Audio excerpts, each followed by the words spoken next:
بسم اللہ الرحمن الرحیم۔ دوستوں، میرا نام ڈاکٹر ابو عبداللہ ہے اور آپ میرا یوٹیوب چینل دیکھ رہے ہیں۔ ایک سوال آیا ہے کہ پاکستان میں اتنی کرپشن ہے، ہر لیول پہ کرپشن ہے، اس کا حل بتائیں دین کی روشنی میں۔ دوستو، دنیا میں کرپشن کو کنٹرول کرنے کے لیے مختلف ملکوں نے مختلف طریقے اختیار کیے ہیں قانونی۔ جیسے چین میں سیدھی گولی مار دی جاتی ہے، ایک فائرنگ اسکواڈ ہوتا ہے تو وہ گولی مار دیتے ہیں بندے کو کھڑا کر کے، اور سنا ہے کہ گولی کی قیمت بھی وہ اسی سے لیتے ہیں جس کو گولی مارتے ہیں۔ مرد عورت تو بالکل نہیں دیکھتے۔ اب دبئی میں دیکھا گیا ہے کہ وہ اسی چیزوں پہ وہ سر پہ گولی مار دیتے ہیں، بندے کو نیچے لٹا کے اچھا۔ اور سعودی عرب میں تو بہت سخت سزائیں ہیں۔ اچھا، دین میں کیا حکم ہے؟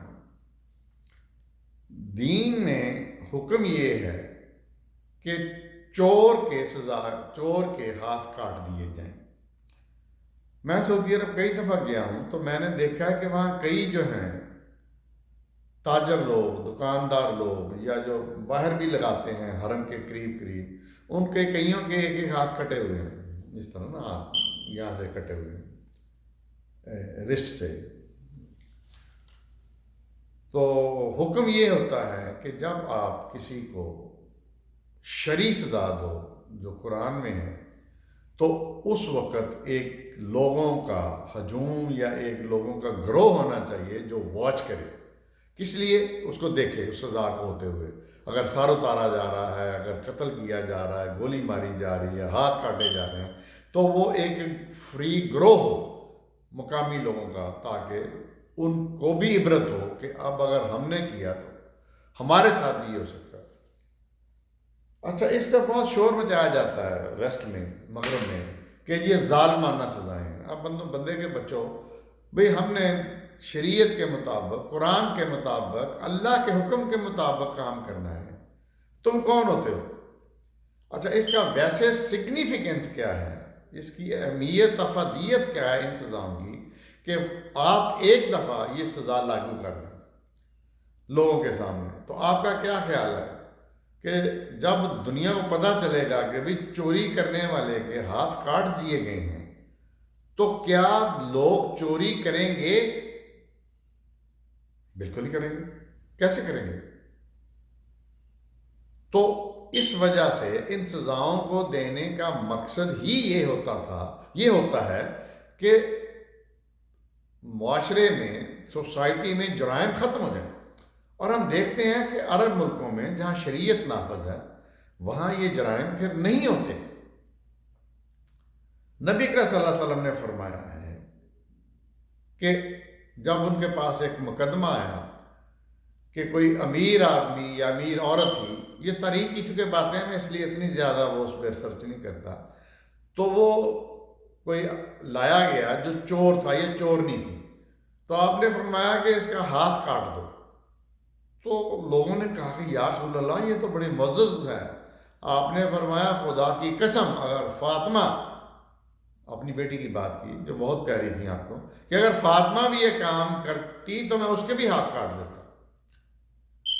لیکن دوستو، مسئلہ یہ ہے کہ ہمیں دین کے اوپر چلتے نہیں ہیں، ہم قرآن پڑھتے نہیں ہیں، ہم مسلمان ہیں، پتہ نہیں کیڑے نام کے مسلمان بھی، غلط ہے، مسلمانوں کے کوئی نام نہیں ہوتے، ہمارے جو مسلمانوں کے نام ہم نے رکھے ہیں وہ تو عربی نام ہیں، تو پتہ نہیں یہ کون سے مسلمان ہیں جو کہ پاکستان میں رہتے ہیں۔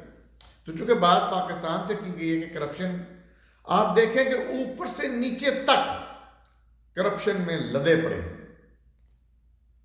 زرداری فیملی، نواز شریف فیملی، شجاعت فیملی، ٹمکانی فیملی، ان کے آگے چیلے چانٹے، یعنی ان لوگوں کو مرنا یاد نہیں ہے کہ پیشی ہونی ہے، قادر مطلق نے پوچھنا ہے کہ کیا لے کے آئے ہو اور کیا کیا اعمال نامے ہیں تمہارے پاس، لیکن یہ کرے جا رہے ہیں۔ صحتیں ختم ہو چکی ہیں، بیویاں مر گئی ہیں، ان لوگوں کی یہ جو بڑے بڑے زرداری، نواز شریف، شہباز شریف، بیویاں مر گئی ہیں، ختم ہو گئی ہیں، ماں باپ مر گئے ہیں، صحتوں کا حال کوئی نہیں ہے، مرنے والے ہیں، لیکن کرپشن پہ ڈٹے ہوئے ہیں۔ اچھا، اب میں ایک بڑی امپورٹنٹ بات کرنے لگا ہوں کہ چوری کا مطلب لوگ کیا سمجھتے ہیں؟ چوری سمجھتے ہیں کہ شاید یہ کوئی چھوٹی موٹی چوری ہوتی ہے، جیسے کسی نے بریڈ چوری کر لی، کسی نے کسی کے پیسے نکال لیے جیب سے، کسی نے کوئی اس طرح کی حرکت کر لی، یہ گھر سے کوئی چیز چرا لی۔ یہ چوری خالی نہیں ہے، یہ تو بہت چھوٹی چھوٹی چوری ہے۔ اب چور کون کون ہوتے ہیں؟ میں یہ لسٹ پڑھنے لگا ہوں، غور سے سنیے گا۔ غبن کرنے والے، جو غبن کرتے ہیں، کسی کا مال کھا جاتے ہیں، ناجائز ضبط کر لیتے ہیں۔ قرضہ واپس نہ کرنے والے، بینک سے قرضہ لیا، واپس ہی نہیں کیا، اپنے اثر و رسوخ سے یا بدماشی سے، کسی وجہ سے، یہ چور ہیں، کیونکہ انہوں نے بینک کا پیسہ لوٹا ہے، جس طرح بھی لوٹا۔ کسی کا حق مارنے والے، کسی کے پیسے دینے ہیں، نہیں دے رہے، کیوں؟ ہم طاقتور ہیں، ہم بدماش ہیں، یہ بھی چور ہے۔ کرایہ نہ دینے والے، ایک بندے نے کرایہ پہ گھر لیا، کرایہ نہیں دے رہا، گھس کے بیٹھا۔ میری ایک لاہور میں بلڈنگ ہے جس پہ ایک کرنل صاحب نے کرایہ پہ لی، وہ ان کے ذمہ 12 لاکھ ہے، وہ دے ہی نہیں رہے، عدالت میں کیس چل رہے ہیں۔ پیسے کی چوری ہے نا۔ ذخیرہ اندوزی کرنے والے، یہ بھی چور ہیں، بہت بڑے چور ہیں، کہ جو لوگوں کے اوپر ظلم کر رہے ہیں، ان کا مال جو ان کو دینا چاہیے اس کو اکٹھا کر کے بیٹھے، جمع کر کے بیٹھے، جا کے کل کو زیادہ پیسے تو پھر دیتے ہیں، یہ بھی چور ہے۔ ٹیکس، زکوٰۃ بھی ہے، لیکن زکوٰۃ تو پاکستان میں پتہ نہیں حکومتی طور پہ نہیں لی جاتی، یہ جو نہیں دیتے یہ بھی چور ہیں، کیونکہ یہ پیسہ چوری کر رہے ہیں حکومت کا۔ لین دین میں گھپلا کرنے والے، ایک چیز طے ہو گئی لیکن اس پہ عمل نہیں کر رہے، یعنی پیسے کھا گئے، یہ بھی چور ہے۔ اب چیک دیا، چیک باؤنس ہو گیا، پیسے ہی نہیں تھے، تو چور ہوا نا، یہ بھی چور ہے۔ یہ جو گاڑیاں اور موٹر سائیکلیں یا چیزیں چھینتے ہیں، موبائل اور یہ بھی چور ہے۔ یہ ایک قیمتی چیز انہوں نے چرا لی۔ اسی طرح کسی کی زمین پر ناجائز قبضہ کر لیا، جس طرح یہ سیاستدان کرتے ہیں، تو یہ بھی بہت بڑی چوری ہے۔ کسی غریب آدمی کی زمین کا پانی کسی چودھری نے چوری کر لیا، یہ بھی چوری ہے۔ ناجائز پلاٹ لینے والے، جتنے یہ بیوروکریٹس ہیں، جتنے یہ بڑے بڑے جج، جرنیل، یہ جو کچھ ہیں، یہ جو ناجائز پلاٹ لیتے ہیں، ناجائز میں اس لیے کہتا ہوں کہ ان کا استحقاق ہو نہ ہو، لیکن یہ لینا ہے انہوں نے، اور کئی پلاٹ ہیں، یہ بہت بڑے چور ہیں۔ سمگلرز، لوگ سمگلنگ کرنے والے، یہ بھی دوستوں چور ہیں، یہ بھی بہت بڑے چور ہیں۔ یہ مال جو ہے، جو کہ صحیح طریقے سے دے کے، جو بھی کہتے ہیں ٹیکس وغیرہ دے کے آنا چاہیے، یہ چوری کر لیتے ہیں، یہ بھی چور ہیں۔ بینک سے قرضہ لیا، معاف کرا لیا، یہ بہت بڑے چور ہیں، پیسے کھا گئے نا۔ اسی طرح ملاوٹ کرنے والے، یہ بھی بہت بڑے چور ہیں۔ اللہ تعالیٰ نبی صلی اللہ علیہ وسلم فرمان ہے، من غش فلیس منا، جس نے ملاوٹ کی وہ ہم میں سے نہیں۔ یہ ملاوٹ کر کے کیا کر رہے ہیں؟ چوری کر رہے ہیں۔ صاف ستھرا جو ان کا کام تھا کہ لوگوں کو، امت کو صاف ستھرا مال دیں، انہوں نے چوری کی۔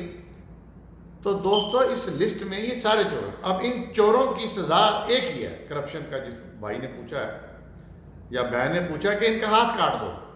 آپ جسٹ امیجن کریں کہ زرداری صاحب کا ایک ہاتھ کٹا ہوا ہو، اس کا پہلے ہاتھ کاٹا جائے، یا نواز شریف ہو یا شہباز شریف ہو یا کوئی بھی ہو، چور ہو، جس طرح کا بھی چور ہے، بڑا چھوٹا، اس کا ہاتھ کاٹ دیا جائے، آپ کا کیا خیال ہے کہ وہ مال واپس نہیں کرے گا؟ پھر اس کو مہلت دی جائے کہ اتنی دیر میں ایک ہاتھ کاٹ دیا، باقی مال دو، نہیں تو دوسرا کاٹ دیا جائے گا۔ اب یہ اگر ٹنڈے لوگ پھر رہے ہوں گے تو آپ اندازہ کریں کہ کرپشن ختم نہیں ہوگی۔ دیکھتے رہیے میرا چینل ڈاکٹر ابو عبداللہ۔